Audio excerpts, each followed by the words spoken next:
Attention, attention. Pop surgeons Eric and Stacey, please report to operating room 1. Pop surgeons Eric and Stacey, please report to operating room 1. Surgery is about to begin.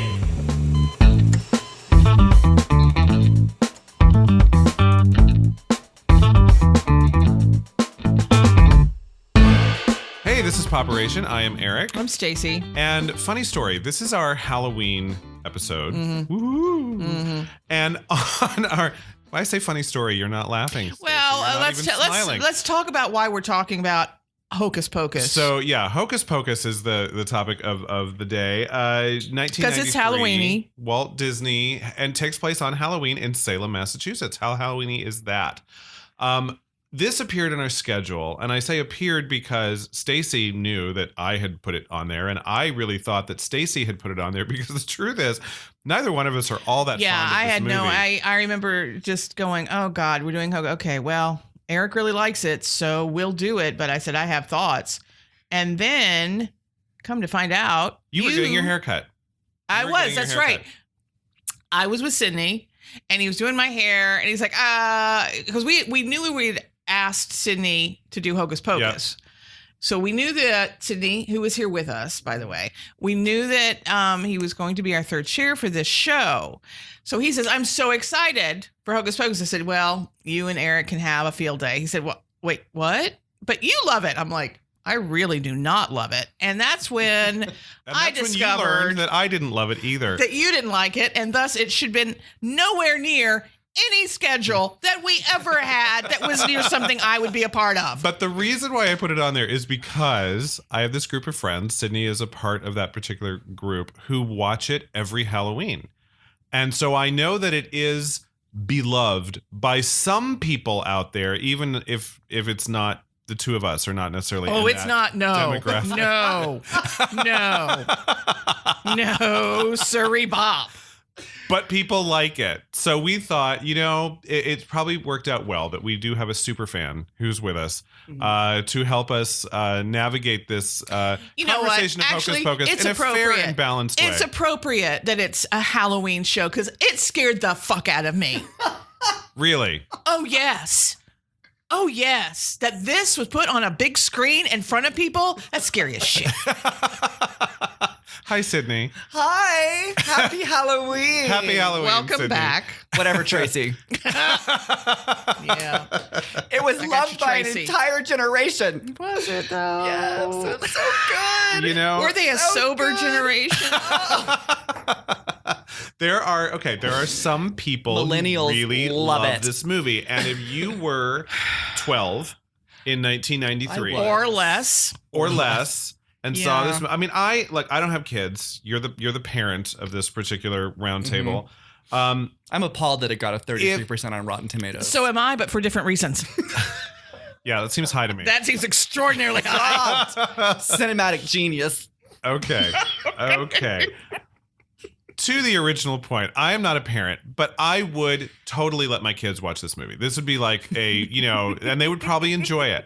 It's one of those things. I tried to let my kids watch this movie. Well, your kids are a little older than this demographic either. How old's your youngest? 15. Okay, so that, again, what did I say? 12. 11, 12, or younger. I just feel like my children were smarter at that age. Yes, but I started enjoying it more when I was older. It was like, oh, it's Halloween. But it was a drinking game too, wasn't it? Well, no, I don't think so. Oh, there we go. Well, we were drinking. Thank you. I mean, it wasn't. We weren't playing a game according to the movie. It's a group of like homosexuals. Every time when are they not that drinking? Midler flashes those. Or teeth, when you'd be drunk. I'll tell you when you'd be drunk on this movie in a drinking game is if you had a drink every time someone used the word virgin. There's that. Well, a virgin has to light the black flame candle. Jesus Christ, I know that. I know that because they said it 100,000 times. I'll deal with this later. I will look at this later. I had so many thoughts about this, but I will tell you, my children, yes, you're right, they're 15 and 17, and they were excited about watching it with me, at the beginning. Yeah. Oh, I want to watch that. Wait and watch it with me. Okay. Neither of them made it through the end. Just throwing that out there. And it's because of your energy. Is that what it was? Is that what? Whatever, Tracy. Okay, so the plot as it stands, for Hocus Pocus is as follows. In quotes, plot. Quotes, plot, yeah. Winifred and her two sisters are witches in Salem, Massachusetts in the 1600s. Right before they're hanged for witchcraft, Winifred casts a spell that allows them to come back some Halloween in the future if certain conditions are met. 300 years later, those conditions are met. All of a sudden, they're back, and they have one night to sap the life force out of all the children of Salem, Massachusetts, or else they will die, and this time they'll be dead forever. And that was what was going on in the 1600s, is that they were taking the essence of children in order to stay alive and stay young. Yes. And so they had to keep doing that in order to stay alive and stay young.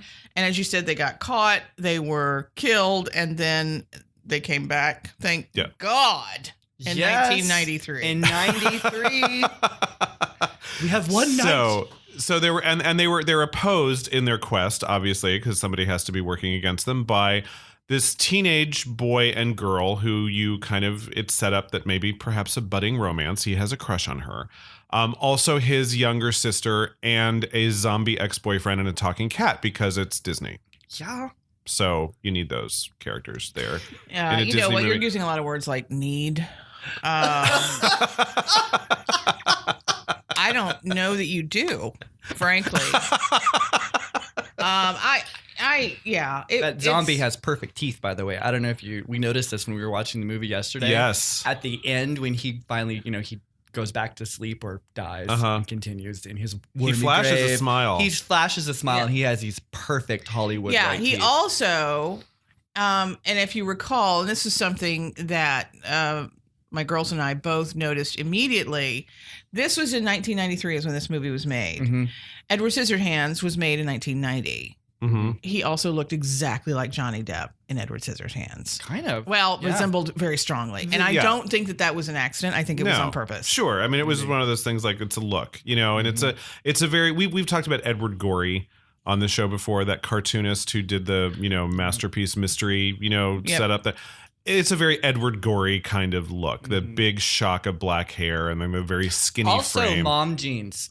Mom jeans were the rage. Everyone in that movie is wearing mom jeans. Yeah, teenagers. Jeans. It was the early 90s. Those were the jeans. Yeah. I mean, it was, it's now defined as mom jeans, but they were just jeans. Yeah, they were just jeans. Yeah, back in the day. Yeah. So I will say that the chief lure for me, the first time I was told, I was not asked, I was told that I was going to watch this movie, was, okay, Bette Midler, Kathy Najimy, and Sarah Jessica Parker as witches in a Disney movie. How bad could it be? So the cast is... We found out. The cast is pretty great, though. So let's kind of walk through, first of all, the three Wicked Witch sisters. We'll start with Winifred Sanderson, who's played by Bette Midler, and a set of prosthetic teeth. Deserves equal billing. Yes. With Swear Bette to God. in that. The only character that deserved an award, in my opinion. The teeth? Yeah. Here's what I will say about Bette Midler in this. I will give her this. I know why she took this part. It was a fabulously fun time for her. Oh, yeah. She had great makeup, beautiful costumes, and she needed those teeth because all she did was chew the scenery. Yeah. She chewed up every goddamn scene she was in. And she was given total free reign to do that. Clearly Kenny Ortega, who is the director. Who? By the way, yeah, exactly. You're going to say that. Do you know what else? You know what he's known for? What? High School Musical 1, 2, 3. Oh, really? Are you shocked, really? It's what he does. Yes, he has a style. He has a style, shall we say. An oof. His calling is an oof. Yeah, let's call it an oof. Yeah, and anywho, so I get why she took the part. It's one of those where I'm going to take this part. I don't really give a crap what kind of movie follows me in this, but I'm going to have a damn good time. And she did. Says yes, she did. That this is her favorite filmmaking experience of all time. Because I'm guessing Kenny just sat in his chair eating his chips, and then she'd say, "I'm done with the scene now," and he's like, "Okay, cut." I guarantee you, she was in charge. Guarantee you, because she was a big name then. She was the big name. Oh, sure. She's a big name now. I mean, she's Bette Midler. No, my point is that she could. I think she got to do anything she wanted. Yeah. And so, of course, it was a lovely. So I'll tell you what. Wind Beneath My Wings in 1993. Yes, right? she was. Yeah. And probably, I don't know, what there were a lot of stuff that came out there. Was that First Wives and a whole bunch of other shit. in that whole era. Yeah. Sydney and I just saw Bette Midler on Broadway. Yes, we did. In Hello, Dolly. Oh, my and she's still got those chewing scenery teeth sharpened. Well, I saw her. She chews up some scenery with the best of them. I saw the recorded version of her doing Gypsy Rose. Yeah. Gypsy Rose Lee. Or Gypsy. What the hell is it named? Gypsy. And she's great. She's great. Yeah. So, I mean, I don't understand when I'm talking about this. I don't disparage these people's ability to act. It is this particular movie I'm talking about. I think Bette Midler's a great actress. I think she did fine in this, but she was clearly not contained at all. No. And I do think that was a problem because she overshadowed literally everything. But not with the good stuff. And I'll, I think as I talk about the rest of the cast, I'm going to say the exact same thing. Sarah Jessica Parker was another one of the sisters in this. She played Sarah, the cute one, the sexy one. The pretty one, the sexy one. Well, Disney sexy. Yeah. Yes. So Bette and her teeth, Sarah and her lipstick played Sarah. Little children of oh my God. I will tell you this right now. So at the end of the movie, this song that Sidney is singing, she was singing, and she's in front of a black screen. Sitting on a broomstick. On a broomstick. In theory, she's floating, but she's really doing what it looks like, sitting in front of a black screen, singing that weird ass song, singing it, making her arms do all sorts of crazy ass shit. Yes. And I thought you know what? That was scary. I'll give them that. They made a scary movie. They did. That was a frightening scene. That's a power. She got all the children to come out, and they were going to. Yeah, it was very Pied Piper. But that moment, that on screen with her in front of a black screen, which I felt like maybe they need to have something behind the black screen. Cinematic genius. Kenny Ortega. Those words always go together. And finally, Bette should have got the Oscar for this. That's all I'm saying. She was robbed. Oh, okay, robbed. That's adorable that you think that.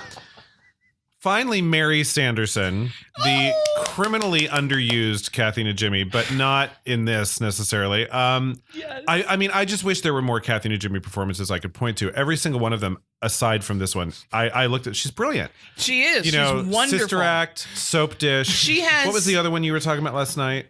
That I'd forgotten all about. I had forgotten about Soap Dish. You said Sister Act and one other. Anyway, the Mo and Kathy show, so great. Well, my thing about Kathy Najimy, I think she has some of the best comic timing in the history of actors ever.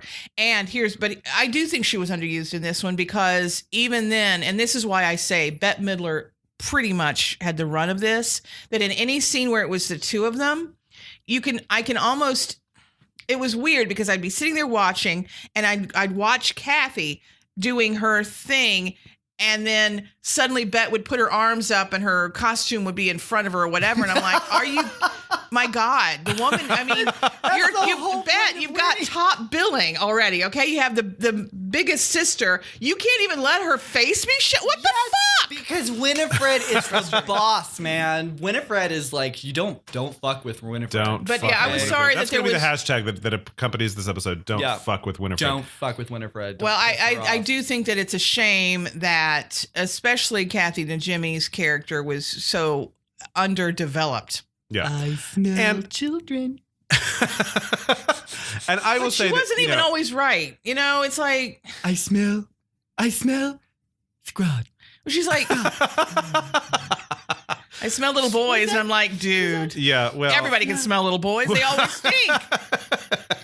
Taste good with some breadcrumbs. And I will say that, Sarah Jessica Parker as an actor has, she was at the centerpiece of, I think, she'll always be best known for Sex and the City, but of this foursome, she was the one that was kind of the center of that show and can carry something like that, but didn't have any space to do that. And again, just playing a character who was just like, there's only so much you can do with Ditz. I think that's true, but I also think they didn't care because it was Bette Midler's show. I just think they wanted a pretty young actress. Sarah was still working her way up to getting Sex in the City. She was Sex in the City. No, not yet. She was still doing little parts for like Steve Martin. LA Story. Yeah. This is what made her famous right here. Hocus Pocus. This movie. Okay. I feel like you've been drinking already.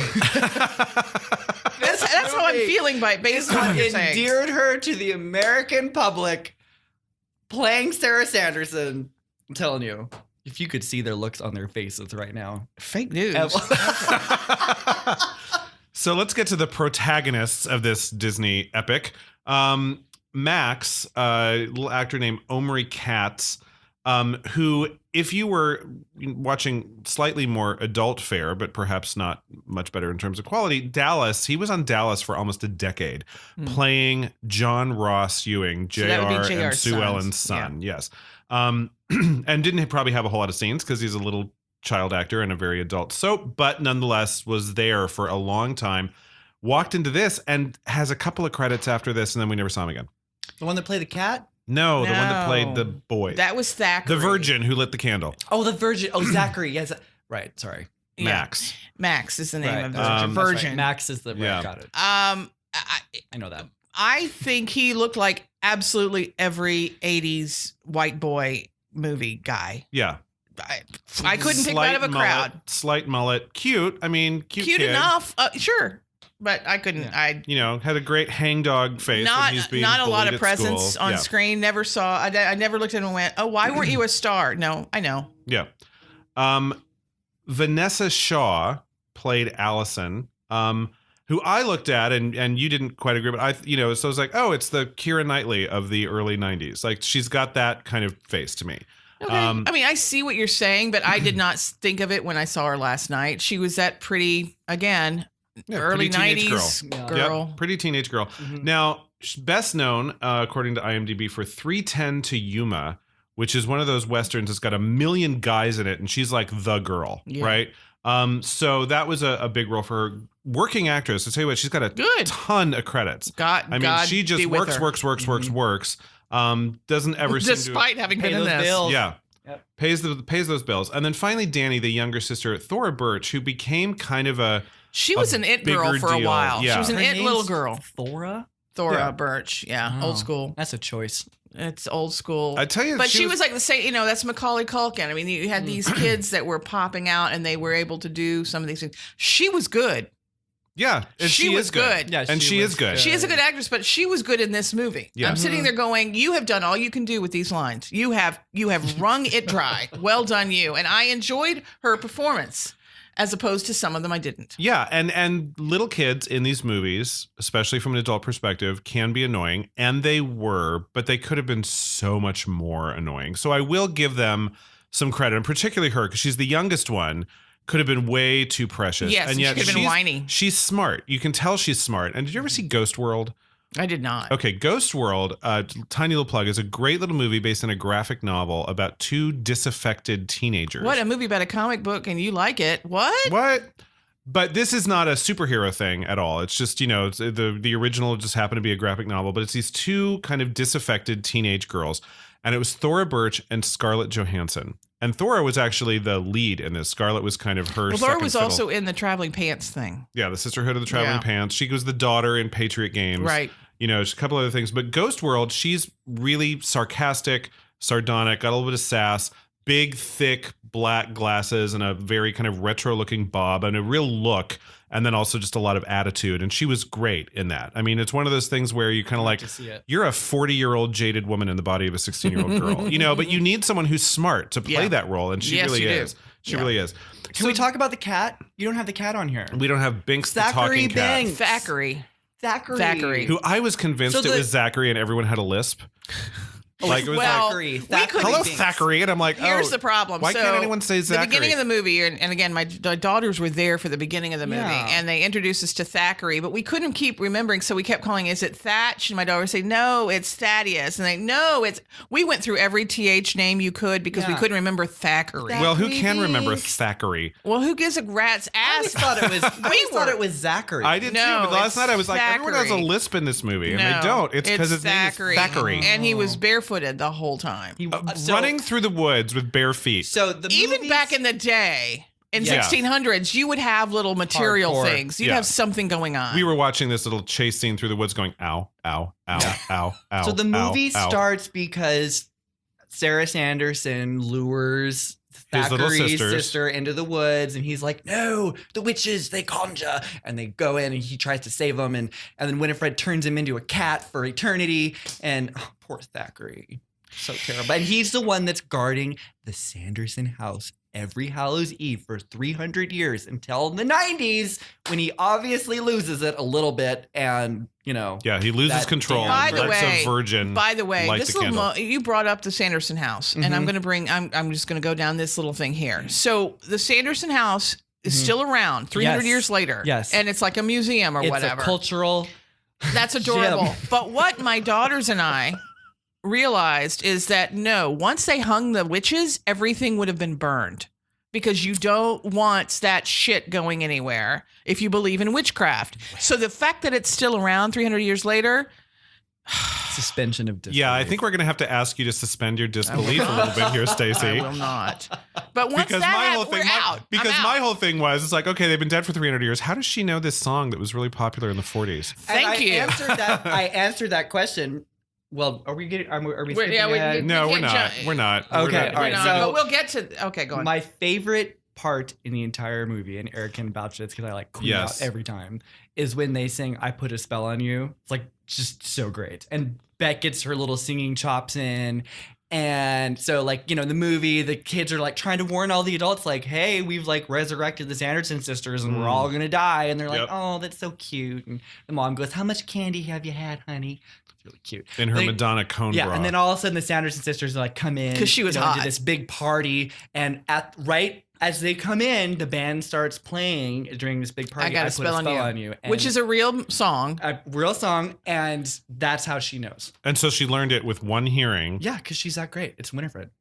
Yeah, no, okay. I had an issue with that as well, that my girls and I both went, wait, how does she know the words? And I'm like, that's an interesting question because I don't know.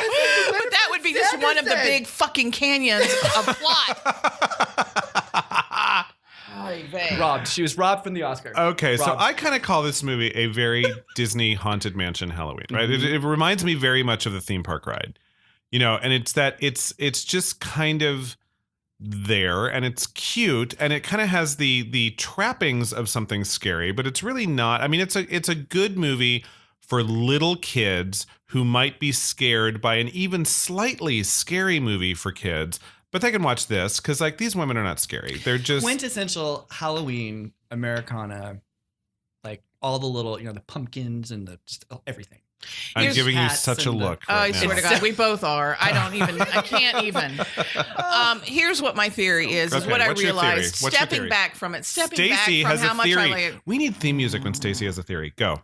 Okay, no, here's the deal. Dun, dun, dun. This is, and again, it helps that it was Kenny Ortega, and that I went, oh, okay, Kenny Ortega, High School Musical 1, 2, 3, that's what he does. Yep. This should not have been a theatrical release. It should have been in Scaretober for Disney, one of their Disney Scaretober movies that they put on, like Twitches, what is it? Haunted High School or whatever the hell that movie thing is that Debbie Reynolds was in. On Nickelodeon, one of the Well, no, it's on Disney. Or Disney. It wouldn't be on Nickelodeon. One of those. Halloween Town. That's it. Thank you, Frank. Halloween Town.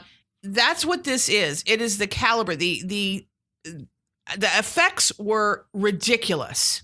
You paid all your money to Bette Midler because you sure as hell didn't pay your special effects guy. Mm-mm. Because he was putting Sarah Jessica Parker literally in front of a black screen, but not putting anything behind it. And it was very, if I'd watched it on my little TV. Oh, I don't know. I thought those lightning bolts that came out of Bette Midler's fake fingernails were real. So real. If you watched it on your little balloon she had to rub on her head to get that, your little square TV in 1993, and it was only the children 12 and under who were expected to watch it, I would have been fine. Yeah, the girls want to watch it. Sure, watch it. No big deal. Because as you said, there's nothing really in there, except I have other issues about it. Yep. But that's what it should have been on TV, 2 hours TV with commercial breaks. And it would have been fine. The quality is not good enough for a theatrical production. Okay, now we're having an art versus commerce conversation then, because the fact is this movie made money because Bette Midler was in it. And so if you're going to get Bette to do it, she's not going to do it unless it's a theatrical release. And when you put her in a movie, it did make a bunch of money. And, there are some people out here looking at you, Sidney, who love it. We're sitting around a table here, and this is like Gen X versus Millennial talking about this movie. Fair. Continue on with your theory, because I think you're going there. Well, no, that may very well be it. I do think that it does have to have, like, how old were you when you first saw this and it made an impression on you? That's my theory. I do think there's something to that. But also the reason is I'm sitting there at 30 watching it at the time on big screen, and I can see the fucking wires. It's like bullshit. Whereas what were you, 2? I don't even know. You were a child. What, 11, 12? Probably, okay. When it came out. I right, think. That's right. You're watching it then, and you're not seeing that. You're there for the camp, and that's part of it too. It was so campy, I was out. Your expectations are in a completely different place. My theory about this my expectation was for a good fucking film. Is that this movie was made for 12-year-olds and is enjoyed by adults who saw it when they were 12, and it's a nostalgia experience for them to go back to their 12-year-old selves and revisit this movie. First time you watched the movie. Okay, so the first time I watched the movie, I was with a whole bunch of gay men who wanted to watch Bette Midler and Kathy Najimy and Sarah Jessica Parker in fun costumes, camp it up for 2 hours. It was almost Halloween. All these gay guys. I'm like, and I said, "Oh, I've never seen it." And there was this gasp in the room. There was no oxygen in the room for 5 seconds because they're like, "You've never seen Hocus Pocus? That's a crime. We have to rectify this right away." Crime. So my expectations went way through the roof. And then I sat down and watched this thing and was like, "Are you serious? Are you kidding me with this? Like, this is the thing." But I was 45 years old. I was jaded, and I had different. Jaded?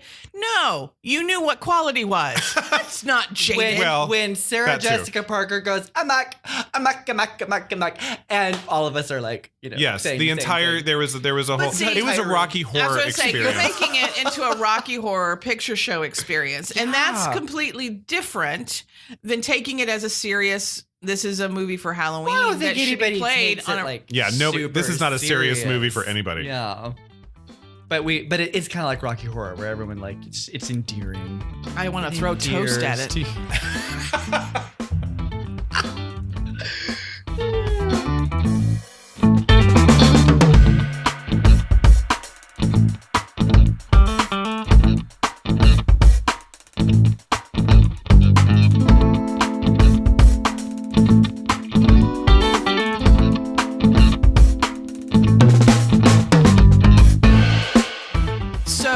Talking about my favorite movie for Halloween, Hocus Pocus. Yes. And Kenny Ortega's 1993 masterpiece. Dragged Sidney along. Sidney hates it, but I made him watch it. So good. So good. It's not Halloween unless you watch Hocus Pocus. Really? I feel like I've gone so many years where I've had Halloween.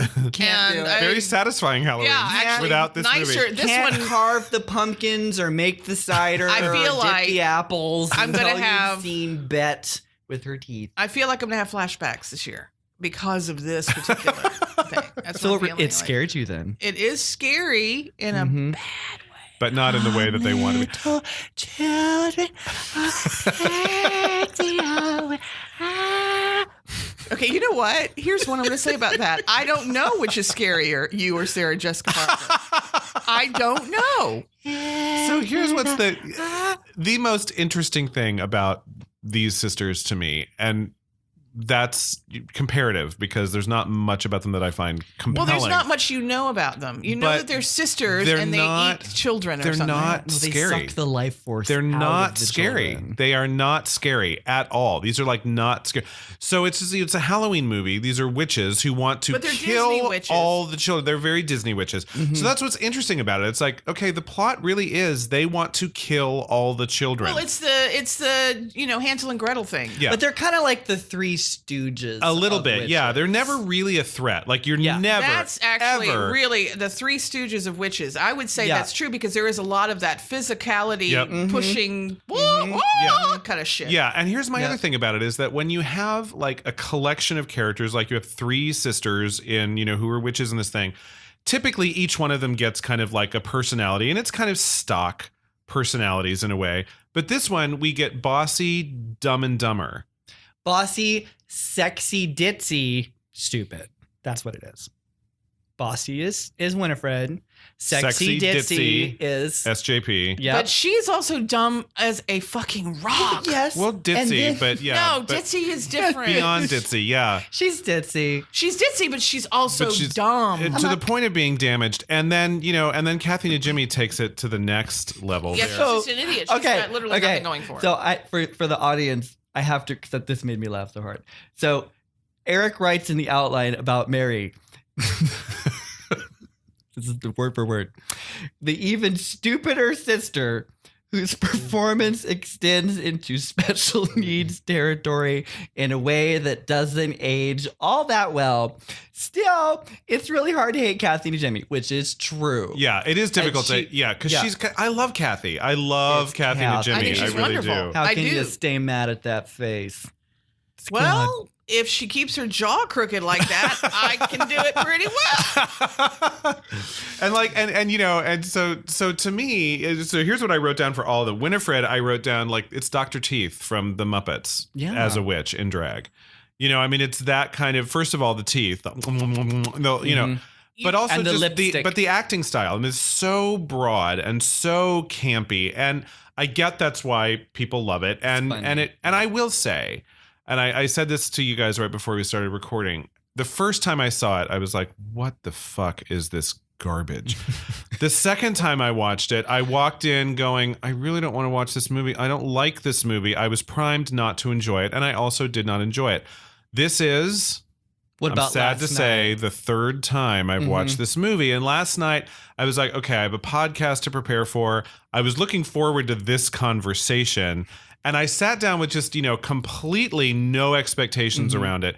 And I was like, it's not as bad as I originally thought it was. It's bad. Don't get me wrong. It's a bad movie. But it's not as terrible as I originally thought. And I could see that there are some moments, and every once in a while, Sidney would look at me and go, oh, come on, admit it, that was funny. And I'm like, yeah, there were some funny little exchanges. Like when there's this little moment when there's this book of spells that they're, that the only way that made out of human flesh with a real eye. The real eye that opens. They can only be, that's how Winifred gets all of her power or whatever. And they've lost the book. And so, and they only have the one night to do all of the stuff. And one of my favorite scenes is when, Winifred Sanderson is like finally given up and she's like, oh, we are dust. We just ceased to exist. Whoa, Mary, take me to the window so I can say goodbye. Goodbye to life. Goodbye. And then Mary's like, goodbye. Okay, goodbye. Bye-bye. Okay, all right, come on. Let's take you to the window. Bye-bye. To me, I'd say the moment... It's so Stacey's riveted by this performance. Goodbye to life. Goodbye, world.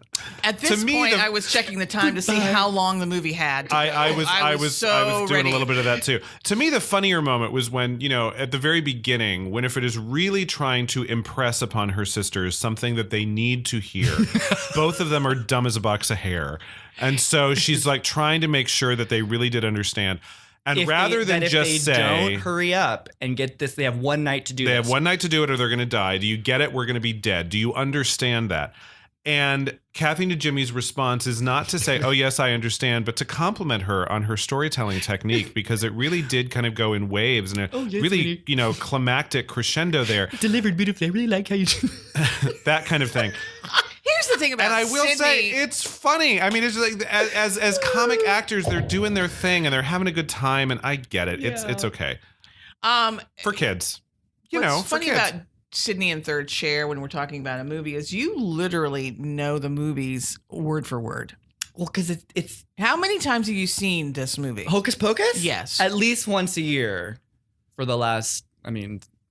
10 years, yeah. probably. So he's seen this movie 10 times. I was trying to remember the first time I saw it. I can't remember the first time, but I had to have been a little kid. You were a kid. You had to be a kid. Yeah. Yeah, because which is why you still like it. I promise you that if you saw it for the first time with me last night, you'd have been like, "What the hell is this garbage?" Yeah. Like when we started the movie last night, as soon as you see the little witches flying over the water, I was like, "Oh!" And it just brought back like all these little. And there was this moment where like Max is bicycling through Salem before anything really gets started. The score cracked us up. I mean, because this is dun dun dun dun dun dun dun and it's so well. And I was going to say the score is kind of interesting because especially at the end after it's over and you've watched this campy piece of crap, you have this John Williams like score coming up at the end going whoa, like it's an epic, and I'm like, what the fuck, Kenny Ortega? Okay, and in that moment, here's the thing that cracked me up. Right, so the ghost of the talking cat is now in human form. Yeah, that was so sad. Was it though? Because I thought, okay, this means it's about over. Kitty. So it was actually a happy moment for me. Yeah, but any dead cat is like, does not give the dead some cat people part, the the feels. kid part. When the kid part. But yeah, the kid gets reunited with his sister. The two ghosts are leaving. The Big, sister's huge, so dramatic cute. swell of music, and then you see the kids' fucking reactions. Gone with the Wind music. That's what it was. Yes. And then the kids' reactions. Here's what I just thought was so.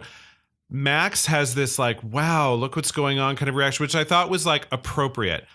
The girl, Allison, she's got that stupid Disney big laughing thing. Like, nothing is funny here, bitch. Like, what are you laughing at? She's but it's that she's happy. But that silent laughing hysterically, shot. And it was just so. It's the Perry Mason shot when they're all case is done. Let's all do a stupid freeze frame. Yeah, and they're watching Thackeray and the sister like go into eternity. So cute. Yeah, whatever. So a lot of things about this movie didn't age well. It didn't age well, and I had some issues, and there Kathy were Najimy's special needs thing being one of them. For I think me. that was, I had a hard time laughing at that. Because I did. And I know you're laughing at how Eric phrased it, but I get what you're saying is that she's somewhere on the autism scale. Somewhere on the spectrum, or just brain damaged somehow. I mean, there's one thing to be stupid, and it's another thing to play someone who is damaged. You felt like she went over that line. And we've learned more about mental retardation in the 21st century that makes that sometimes a little hard to laugh at for someone who's brand new to it. If you've been watching this since you were 12, it's just true. What you equate it to is now when we see somebody from the 1940s or 50s, well, let's go back to the 30s, the Thin Man series, for example. They drink and then get in the car and drive miles and miles. Yeah. And it's like, well, you know what? Come on, Sam, give me one for the road. That's what you did. Yeah. And now we're like, what? Yeah. And that's the same way I feel about this. I also had, speaking of that, so do you remember the bus scene when the witches? Oh, the creepy molesty bus driver. Here's that is a little hashtag me too. It's extremely that, but not only that. Here's another thing I have to say about that bus thing. So they ask, "What is this contraption?" Okay, all right. So they don't know what a bus is, and the creepy bus driver says some disgusting things. My daughters actually left the room. They're like, "This is gross." The bus driver says it is a contraption that will take you and fulfill your wildest desires. And then he said other shit though. He said a lot of stuff. And then when her friend goes, "We desire children." And he's like, the bus driver goes, I could probably help you out on that. And it was just so disgusting. Might take me a couple tries. It was so disgusting. And but also, so here I didn't like the script. All right, I've already said that.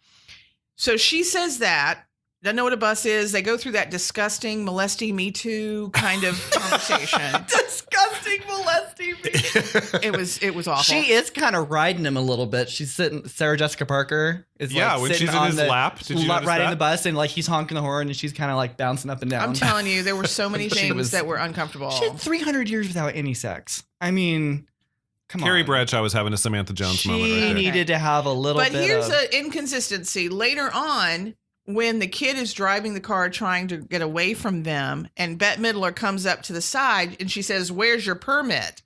Mm-hmm. How did she know what a driver's permit was? You're right. Oh my God, the whole movie is just falling apart for me now because of that. Also, here's another thing. So at the beginning, the plot doesn't make sense. Okay, at the beginning too. Remember when your Keira Knightley chick was sitting there reading the salt? Does Morton Salt have it that it's good for keeping away zombies? Because she was reading off of the salt container. No, she was reading the book. No, she had the salt container. She's like, it's good for keeping away zombies, and I'm like. Oh, she was joking. She was kidding. She originally read that out of the spell book, that a circle of salt will keep the magic away. Okay, also one more thing, and then I'll let us move on. But I don't know if y'all remember, at one point the kids lock them into a furnace, and they turn it on, and they burn them. Like, hot. Yeah. So these children burned people alive. And then went dancing through the streets laughing about it. And then laughed because... It'd been a good day.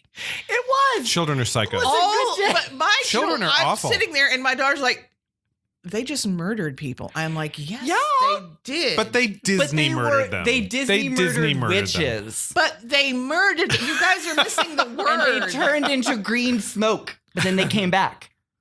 But there was a lot of murder. Oh, I get that. There were there were children that were being murdered. Hunger Games. Hello. Have you not seen Hunger Games? Wait, dude, Hunger Games is not on Disney XD. No, so I had the exact same reaction, Stacey. I was watching it with Sidney last night. I'm like, these kids are sociopaths. Look how they're dancing through the street. Fine. Yes. And the worst part of your day, Max, is that people keep calling you a virgin. That's the worst part of your day? Yeah. You just killed 3 people. And then I thought that was so cheesy how they actually burned them alive and then they just came back because... What the fuck? Why did they come back? I didn't understand that. Because the spell said they had all night and you couldn't kill them. Kind of like you couldn't kill the cat. Like when the cat gets hit by a bus and he just reinflates. Clearly, I missed the nuances of the spell. Yes, well, it's very nuanced. And, the other thing that you had talked about before we started recording, which that was so funny. Obviously, there are super fans. The most disturbing thing about this movie is watching a brother and a sister play husband and wife. Oh, my God. A jealous husband and wife. Oh, yeah. Gary and Penny Marshall. Oh, my God. Kenny Ortega must have something big on them. They must have. I think, Gary Marshall, all of the movies that he directed, the big ones back in that time, were all for Touchstone, which is owned by Disney. I bet he was under contract or something with Disney. Oh, I think he's under contract. I think he's friends with Kenny. I think they're both friends with Kenny. And he said, I have just this little bitty part of this husband and wife. Would you guys mind doing it? Now, here's my thing. I don't mind buddies doing that. But when I'm sitting there and I know for damn sure you guys are like siblings and you're playing husband and wife and keep saying honey she's jealous. It was gross. Yeah, it was weird. You have to admit, Gary Marshall as Satan. And then all of them go, Master! Oh! And that was another moment that I thought was funny because he wasn't Satan. He was a dude in a devil costume. Exactly. Okay, I want you to finish that sentence. I have to admit what? It was funny. No, I don't. I do not have to admit that. I did. Gary Marshall with the red boxers on. Yeah, and his long johns and his Found horns. it all disturbing. Before I saw Penny, and all you saw was Gary Marshall handing kids to trick-or-treaters dressed as the devil, and all 3 of them turned around and went, Master. I did chuckle. That was a chuckle moment. I didn't fall all over myself like this one over here, but I was like, okay, that was clever. I'll give it that. Well, at first when Penny comes out, I'm like, okay, they can't be husband and wife. They're probably just and Sophia's like, are they playing husband and wife? Say, no. They're just 2, it's like brothers and sisters, old ones sometimes live together because they are widows or whatever. And then suddenly she got jealous and I'm like, ew. Yeah. Ew. No, that's troubling to me. No, the other, okay, so here's what it is. In Dexter, Michael C. Hall eventually married the woman who plays his sister on the show. Oh, well, but that was weird to me. That was gross because I only could envision them as siblings, and the idea that they might be sleeping together was weird. But this was weirder. But okay, because I was going to say, I was thinking about that because SJP, speaking of her husband Matthew Broderick when he was in Ferris Bueller, his sister was played by Jennifer Grey, and you remember they dated for a while. But they're a brother-sister couple. Somebody, look at Game of Thrones. Okay, the Lannisters. Yeah, there's a lot of incesty stuff going around. Hocus Pocus paved the way for that to happen. And you know what So you're welcome, Lannisters. All right. I don't watch. Pave the way. I don't watch GOT either, and there's a reason. Okay. And it you is watch all Game of that. Thrones? Oh no, I do not. No. There's some pretty hot sex scenes between. Cersei there is. There's a lot of rapey sex scenes. You're exactly right. Yeah, with siblings. I know, and throwing shit. We're not going down that road. Okay, so we will. Oh my God! I talk forgot about one more. Oh, one more. The very beginning, when they go into the party of the Max and his sister are trick or treating. His parents forced him to take her trick or treating, and they end up at his crush's Allison's house, and they're having a party. Convenient. Yeah. Anywho, they start talking about Allison's yabos. Yabos. The yabos. I was so #me too. I was so uncomfortable because this is a Disney movie. What the fuck are you talking about her breasts for? What the hell? It took me a second to know what yabos Max were. Liked honestly. her yabos. And they kept talking about that and the Virgin. Oh my God. Wanted to motorboat those yabos. I actually kind of saw another thing going on with the Virgin thing. So according to the legend, a virgin had to light this particular candle on Halloween, and if a virgin did it, then the sisters could come back. The black flame. So Max lit the candle, and because of the prophecy and because it worked, now everyone knows that he's a virgin. What was interesting to me about this was the guy that was a virgin. It was hammered home, virgin, virgin, virgin, virgin, virgin, and yet he was never really shamed about it. Like he didn't, it was annoying, but it wasn't like a source of humiliation the way it would have been in a lot of teen movies. And I actually think Disney was trying to do there. It's like, it's okay. It's entirely appropriate that this kid was a virgin. And see the boy, and it was the boy that was a virgin, not the girl. Allison was a slut. But I mean, obviously she had yabos. Look at her yabos. Just throwing her yabos around all over town. You couldn't, in the corset she was wearing, little bit nip, she was wearing that old 1600s dress. You couldn't see yabos at all. So that was a weird, again, script issues. Yeah, but Danny, the little kid, she wanted those yabos. She's like, I couldn't wear that costume because I don't have the yabos. Fill out that corset so well. But she really could. Really wish I was a sea cup. That script was written before they saw what the costume looked like. Maybe. It really? They didn't write the script till they had the costume? She was showing a little bit of cleavage. Didn't really. Little bit, about an inch. About an inch of yabo. Well, I see what you guys were looking at. I missed it completely. My bad. Right there. I forget. I saw those yabos. Of course you contouring. Stacey, what is your final diagnosis around Hocus Pocus? Please again, enlighten us. It should be on Disney's Scaretober calendar playlist for TV. It should be played at about, I'm going to say, 2 a.m. West Coast time on October 17th. And that's it. I think anyone else, it should never see the light of day. Whatever, Tracy. My final diagnosis about this movie, I will reiterate, it's a good movie for 12-year-olds. Is it though? Yes, it's fine. Good. It's fine. And if you saw it when you were 12 and you want to trip down memory lane, or if you want to watch it. If you saw it when you were 12, you were probably, and liked it, you were probably white as well. There are no POCs at all. This was made in 1993 before Disney had any thought to say, maybe we should diversify. No, the cat was black. Oh, okay. Oh, he's right. So was the flame on the candle. My bad. I take back that. Although they did make fun of white rappers with the ice kid who was that was well done. I'm Ice. Best thing on so there was Ice and his little sidekick guy who that's a whole nother subplot who gives a crap. Jay and Silent Bob. My daughter's favorite moment is when she saw him and he had on a kilt because kilts were cool back in. Right. Kilts over black jeans. It was awesome. The 90s were a great fashion time. Yeah. They anyway, I interrupted you.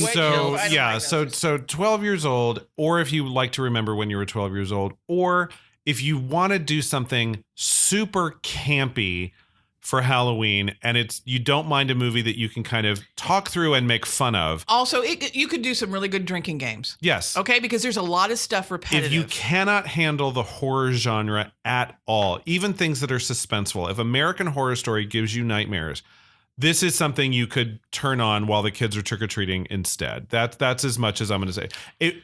My third time through, it wasn't as bad as I remembered it being, and I expected to just hate it. And because of those really low expectations, I was like, okay, Master, that was a funny moment. I admit that I did chuckle once or twice. I just think there's so many other good Disney Halloween movies, especially on their channel. I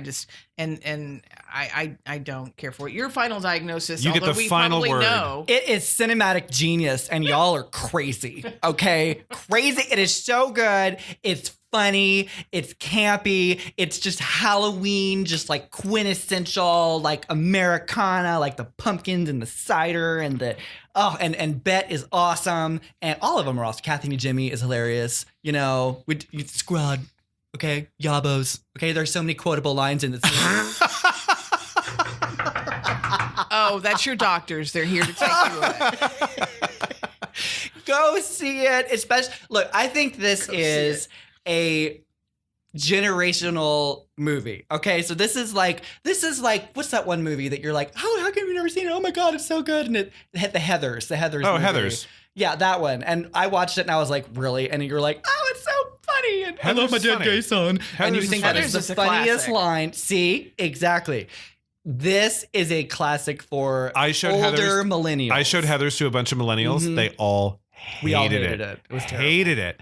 It was really interesting because all the Gen Xers in the room loved it. Yeah. All the millennials couldn't. So like, okay, stand so it. like, you know how y'all are offended by like some of the stuff in this? You're like, oh my god, the bus driver scene and whatever. Like, when the guy brought the gun to school in Heathers, I was like mortified because all I could think of was like Columbine and like all the school shootings. That was pre-Columbine. I haven't seen Heathers lately. I'll be honest with you. I have not seen it lately, so I don't know how I would see it in the 21st century. But the point I'm making is, it's one of those like generational movies that like I could remember the last time I saw it. I had to have been a kid, but like it just brought back all the like warm fuzzy childhood, like and you just you laugh at it and go see it if you haven't seen it. I'm sure everybody has probably. If you want to see this movie, you've probably seen it already. If you've never seen it before, you're probably certainly not going to see it after watching this. Although you might just want to see it to see if Stacey and I were right, or if John carries the day. Who knows?